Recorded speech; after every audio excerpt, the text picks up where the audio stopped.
ورباد نکړم د بادشاہ په بادشاہۍ ژوندونه ډېر مې خوښېږي. بسم الله الرحمن الرحیم. قدرمندو کتونکو مې جمشید یم او دا وخت چې کوم دی نو زه په ضلع نوښار کې دا ګلډیرۍ په مقام موجود یم. ګلډیرۍ ډیم دی چې دا ګلډیرۍ په کوم ځای کې ده، اول تاسو زه د دې لوکیشن وښیم.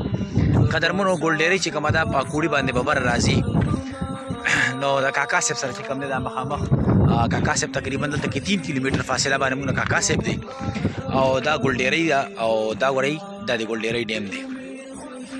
قدرمنو دلته به د دې ځای خلکو وینا ده چې دلته به ډېرې زیاتې اوبه وي، خو د بدقسمتۍ نه چې کله دا ډیم جوړ شو په دې کروڑونه اربونه روپۍ ولګېدې، بس د الله پاک کارون ته ګوره چې دغه ډیم مکمل طور باندې وچ شو، یعنې هېڅ څه فایده یې ونه کړه.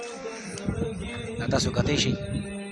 قدرمنو د دې ځای په متعلق تاسو هم زه وایم دا مخامخ چې کوم روډ تاسو ته ښکاري نو دا د دوړانو کلي ته لاړ دی. دا په ضلع نوښار کې زه موجود یم. دا دوړانو کلی دی، دا هغې ته لاړ دی او دا چې پکې ولاړ یم دا ګلډیرۍ کلی دی. دا مخامخ تاسو ته ښکاري دا کاکا صاحب دی، زه کاکا صاحب. بادشاہ په بادشاہۍ ژوندونه ډېر مې خوښېږي. دا ډیم دغه چې دی که نه دا کرکټ ګراونډ دا سرکاري دی ملګري، سرکاري دی. والله د ملنګۍ ژوندونه تا را معلوم کړه خپل هر یو کلي دی ګوره ماشاءالله ښایسته روډ جوړ کړی بوی.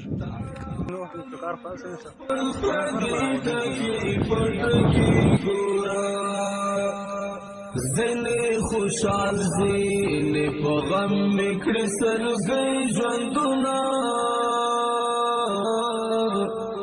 ډېر مې خوښېږي په والله د ملنګۍ ژوندونه ورباندې نه کړم د بادشاہ په بادشاہۍ ژوندونه. قدرمندو کتونکو په دې ګلډیرۍ کلي کې د هېڅ شي کمی نه علاوه د ګیس نه چې د ګیس پیپونه هم ځای په ځای لګېدلي وو، صرف د ګیس را پرېښودلو مسله وه چې هغه انشاءالله جلد سے جلد وشي. په دې کې د اوبو مسله، د بجلۍ مسله یا د روډ مسله، هېڅ قسمه مسله په دې کلي کې نه وه او هر یو سہولت چې کوم دی په دې کې موجود و، یو علاوه د ګیس نه چې ان قریب به دې ته ګیس هم اعلان وشي.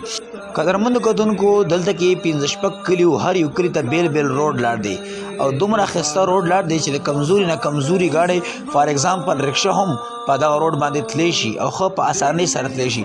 قدرمنو امید لرم چې ویډیو مو خوښه شوې وي. تر بلې ویډیو پورې موږ ته اجازت راکوئ.